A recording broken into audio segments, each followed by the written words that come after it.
que la lumière? Dans son acceptation la plus courante, la lumière est un phénomène physique qui peut produire une sensation visuelle. La lumière se déplace à une vitesse de 3,10 puissance 8 mètres secondes, autrement appelée la célérité, notée C, et est composée de deux aspects, aspect corpusculaire et ondulatoire. Et c'est justement de l'aspect ondulatoire que nous allons parler aujourd'hui. Dis donc, Oriane, qu'est-ce que ça veut dire l'aspect ondulatoire? Ça signifie que la lumière est une onde. Qu'est-ce donc qu'une onde? Eh bien Manon, une onde est une perturbation qui se propage dans un milieu sans modifier de façon permanente ses propriétés.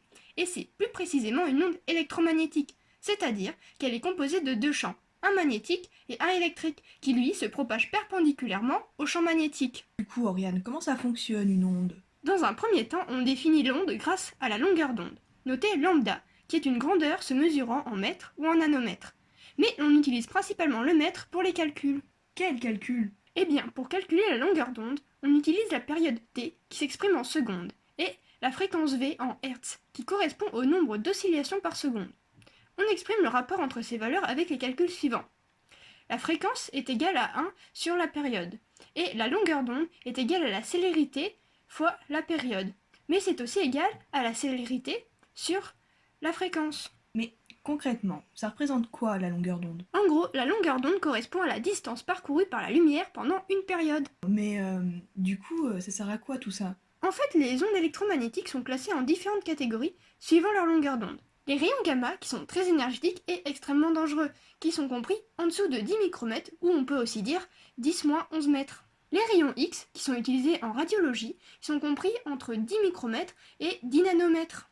Les rayons ultraviolets, mais attention, ceux de faible longueur d'onde peuvent être dangereux, qui sont compris entre 10 nanomètres et 380 nanomètres.